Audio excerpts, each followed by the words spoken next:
In the first millennium, great Buddhist monasteries were established in the plains of eastern India and in Kashmir.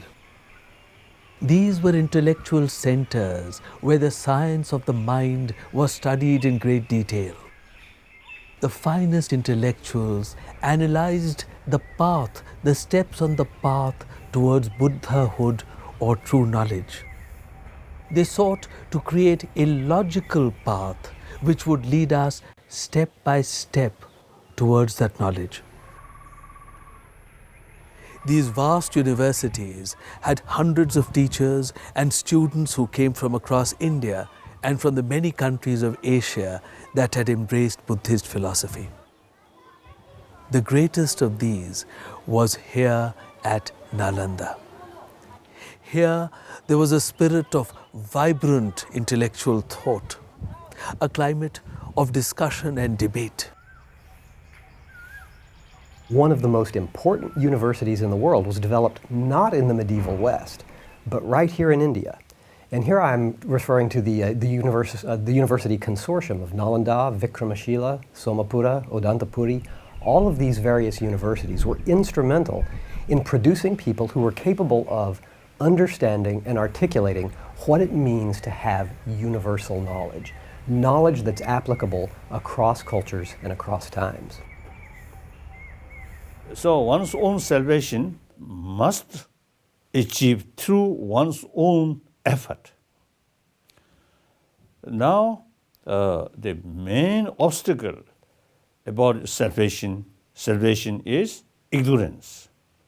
There are many different levels of ignorance. So logically, the antidote of ignorance is knowledge, not prayer.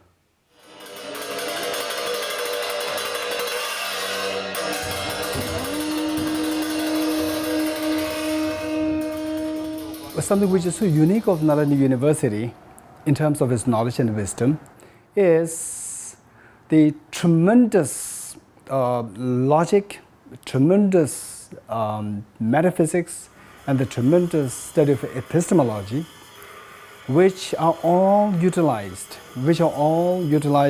to bring about incredible depth of the warmth in the human being. Tibet did not have a written script till the 7th century. The acceptance of the Buddhist faith entailed the understanding of subtle philosophic concepts and profound commentaries. This transfer of knowledge would not have been possible without translating and writing it down. A very sophisticated language and a script capable of preserving this knowledge had to be formulated.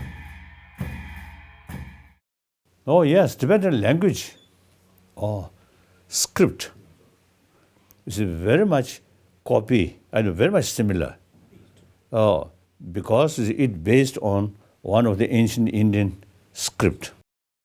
Once Buddhism reached Tibet and started translation, then the vocabulary, which in Buddhist tradition, then translated into Tibetan, not available in Tibetan language, so created new words. So therefore, eventually, the Sanskrit vocabulary or Sanskrit terminology and Tibetan terminology go exactly the same. It was in the 8th century that Acharya Shanta Rakshita of the Nalanda University was invited to Tibet to teach Buddhism. There were some practitioners, but there were no tradition of monkhood in Tibet, in Tibetan community. So Shanta Rakshit has greatest contribution in establishing the monastic community in Tibet. So what he did was that while the richness, the main content of this whole legacy, which is in the form of philosophy, so that he started to impart by means of the logic. So he introduced logic there in Tibet. So with this study of logic, then you can't really escape. You can't really have room for diluting the concept. So the logic is like a very precise container. So I think Tibetan quite fond, use Nalanda name. So all Tibetan tradition, each different tradition, their original sort of masters all come from Nalanda. So I usually used to describe Tibetan Buddhist tradition is a pure lineage of Nalanda tradition. So I also, start from age from 6, 7, already start memorizing these texts of Nalanda. At that time, I do not know who is the author of these texts. Atisha was another great teacher who was persuaded to go to Tibet in the 11th century. He had studied at Nalanda and was a teacher at the Vikramshila University, also in Bihar. He helped to make the philosophy understandable to common Tibetans. Another very interesting aspect of universal knowledge is that it can be condensed and transported. Atisha was also instrumental in the condensation of this knowledge so that it could be taken out of the university context, perhaps transported into another culture, and then take root. And this is one of the things that happened in Tibet in the 11th century. Nalanda may have produced thousands of great scholars throughout the time. His Holiness Dalai Lama has enlisted 17 leading outstanding scholars of Nalanda monastery throughout the time, and he composed a prayer to all those 17 outstanding scholars. The universities of the plains of Bihar in medieval India had to have been incredible places to be at the time. When you think about the thousands and thousands of monks and scholars that were concerned with the most important things every day, year in and year out, we must understand that there was something incredibly special going on here. We know about a few of the great teachers of the Nalanda University owing to the writings of the Tibetans. What a place Nalanda must have been, and what a great society it must have been out of which all this was born. A society which gave so much importance to rational thinking and the logical search for knowledge. Truly an intellectual society. India, sacred land. Anything from India is something very sacred, very holy. The monasteries re-established in South India are of the larger monastic institutions in Tibet, and they have continued the traditional study of the all Tripitak through its commentaries.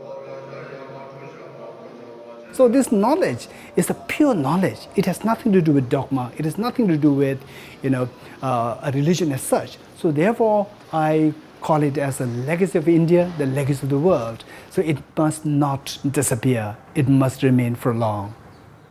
India is an extraordinary country. Mother India, really, Mother India. India is one of the most religious, wrong word, the most spiritual countries on earth, because Indian people have a very deep understanding of the spiritual life.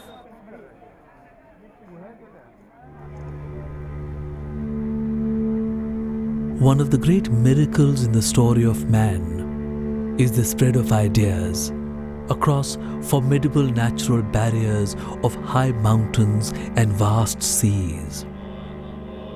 Ideas do not know political and national boundaries. The ready acceptance of the ideas of life by the people of faraway lands underlies the sameness of human life and the human condition everywhere. Perhaps the greatest example of the travel of ideas is the vast spread of the Indic concepts of Buddhism and Hinduism in ancient times. These ideas were warmly accepted wherever they went. From Sri Lanka in the south to Mongolia in the north, from the river Volga in the west to Japan in the east. So therefore, I always describe, or when I met Indian, I always say, you are traditionally our guru. We are Chela. You Indian are our guru. Then also I mentioned, we Tibetan, not only Indian gurus Chela, but also quite a reliable Chela. That means in guru's own land, Buddha Dharma, a lot of ups and downs. During these period, we, your Chela, kept throughout, you see, through centuries, we kept your knowledge intact. So we are quite a reliable Chela. So our relation is something very unique, Guru and Chela.